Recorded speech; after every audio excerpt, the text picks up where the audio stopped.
Hey everyone, Sunday, time for a new episode of Record Collecting. Today's theme, spin-off bands. There's been a lot of bands in the history of music where a band has been successful and then one or a couple of members leave the band and start out new again and getting successful. So I picked some of my favorite ones. But before we start, you know the drill. Make sure to subscribe, hit the little notice bell and share with your friends. Starting with some heavy stuff. This one, Metallica, of course. Kill 'Em All. They weren't really. I mean, this is the first album, but they had guitarist Dave Mustaine was in the first incarnation of Metallica, but he was let go before the release of this or recording of the first album. He got pretty pissed and decided to start his own band. Getting these guys together, Megadeth, been hugely successful over the years. This is the second album, Peace Sells, but who's buying? I don't have the first one, Killing Is My Business, but and they've sort of made peace with each other, I think, since, but a long feud between these guys, but in the end we got two really great bands. So first off, Megadeth. Next one, these guys I've been raving quite a lot about, I think, over time. Sort of pioneers in the hard rock scene, Vanilla Fudge. This is their third album, Rock and Roll, with a fantastic song, Need Your Love. They made 4 albums before they decided to quit, but Tim Boggett and Carmen Appice weren't finished with each other. One of the greatest rhythm sections in rock and roll. So they continue with these guys, Cactus. Don't think I mentioned them before. Sort of pioneers in the hard rock scene together with Vanilla Fudge, of course. They teamed up with singer Rusty Day and guitarist Jim McCarthy from Mitch Ryder and the Detroit Wheels. Some great stuff on these albums. Great guitar playing, great rhythm section, and yeah, check it out if you haven't heard it. Another one of these guys I've been talking about before, Free, one of my favorite bands. Paul Kossoff had big problems over time, so they decided to they quit and then sort of reformed doing the album just before this one, and then they made Heartbreaker and decided it wasn't worth it anymore. But Paul Rodgers and Simon Kirke enjoyed each other's company and decided to continue working, ending up in Bad Company. And what a great band Bad Company. It's sort of a natural sort of continuation of Free, but I'm missing Paul Kossoff, of course, but they made some great stuff over the years, Bad Company.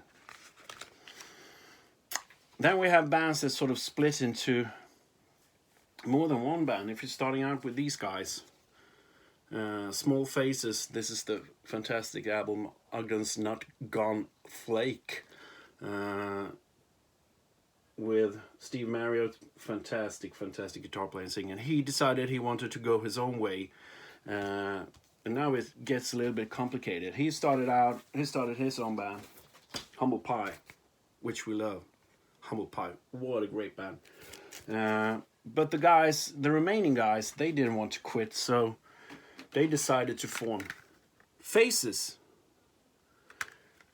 But they needed a singer since Steve Marriott left. And they also needed a guitarist. And they found them here in the Jeff Beck group, Rod Stewart and Ron Wood. Gotta say, rest in peace to Jeff Beck, who left us this week. Great album. So they ended up forming Faces and all this stuff. If you like Small Faces, you love Humble Pie, and if you like Jeff Beck group, you love Faces, and so forth. Another band that's sort of had a lot of spin-off bands, or quite a few of them from members starting out in these guys, Black Sabbath. I mentioned this album before as well. And here you have the Eternal Idol album from '87. And this one, they started out recording it with Ray Gillen and Eric Singer, and now Eric Singer in Kiss, and Ray Gillen dead since almost 20 years ago. And they teamed up with a guy recording this one, The Ultimate Sin. J.G. Lee was let go from the Ozzy Osbourne band. And they started working together, resulting in this one of my favorite albums ever, Badlands. with Ray Gillen and Eric Singer from Black Sabbath and Jakey Lee from the Ozzy Osbourne band. And this is a great blues-based sort of Led Zeppelin style of music. Both their albums, the second one is fantastic as well, and they also released a third one with demos, but this one is a must-have. It's getting quite hard to find these days. It's I think it's some legal matters preventing the album from being re-released. It has to do with Ray Gillen and his death, as from what I read. And of course, you have another great group coming out of Black Sabbath, Dio, of course. This is the second one, Last in Line. My daughter has borrowed the Holy Diver album, so we'll do with this for now. And the famous story is that Ronnie, James Dio, and Tony and Geezer didn't see eye to eye when they were mixing the Live Evil album, and Dio went his own way and started out this great group together with Carmen Appice. He took Vinny Appice. Sorry, he took Vinny with him and started Dio. Great. Another band coming out from this album, Santana 3. You have Greg Rowley and you have Neil Sean playing on this one. They were barely just young kids starting out, recording a couple of albums with Santana before they went their own way, forming Journey, and this is the first Journey album. Great, sort of a lot more progressive than the sort of radio-friendly music they did later on. And I don't know if you follow Journey on social media right now, but it's total chaos. It's going to be interesting to see how this all ends up. They're doing their 50th anniversary tour, and everyone seems to be at each other's throats. Neil Sean wants Greg back in the band for the 50th anniversary tour, and Jonathan and Kane doesn't want him back for obvious reasons, and they seem to be sort of feuding about everything, so quite interesting to follow. Another group, I'm just gonna have to rearrange the album. This one of the most famous albums, Nirvana, of course. You have to mention Foo Fighters coming out of sort of Dave writing songs when Kurt died, and sort of demoed them really, and played all the instrument himself. But what a successful band they became and still are. And I'm glad to hear that they are announcing shows for this summer. It's going to be interesting to see who will fill Taylor's drum seat. My bet, well, I don't know. I think Josh Freese. I can't remember if I mentioned it, but I went to the Wembley show, tribute show, and Josh Freese killed it. Great, and it sort of has the same background, California dude.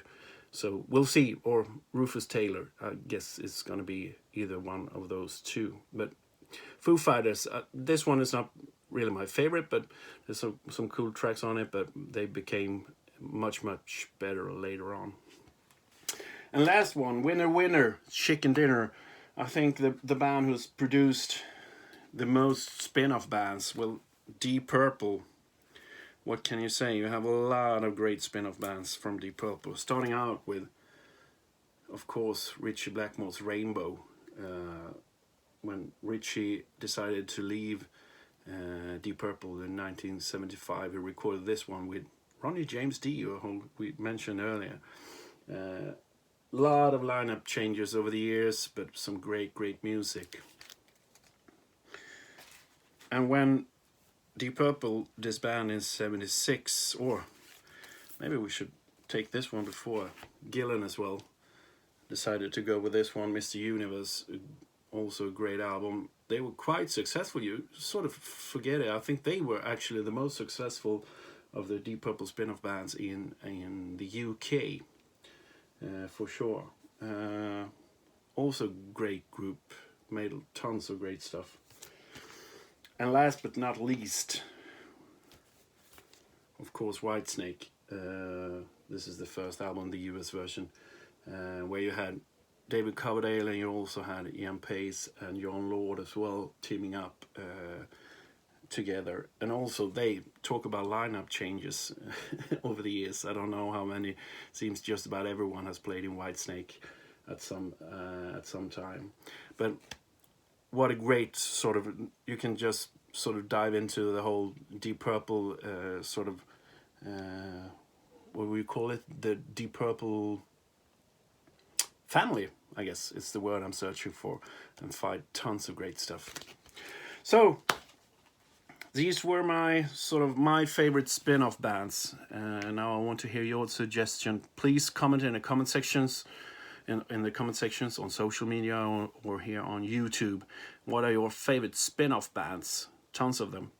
Also follow the Quill on social media. We're really busy right now, rehearsing quite a lot for the start of the recording of the next album, starting out in mid-February, so just sort of a couple of weeks away. Tons of cool stuff, so it's going to be fun entering the studio again. But that's it for now. As I said, make sure you follow us on social media, the Quill Sweden. See you all again next week. That's it for now. Cheers.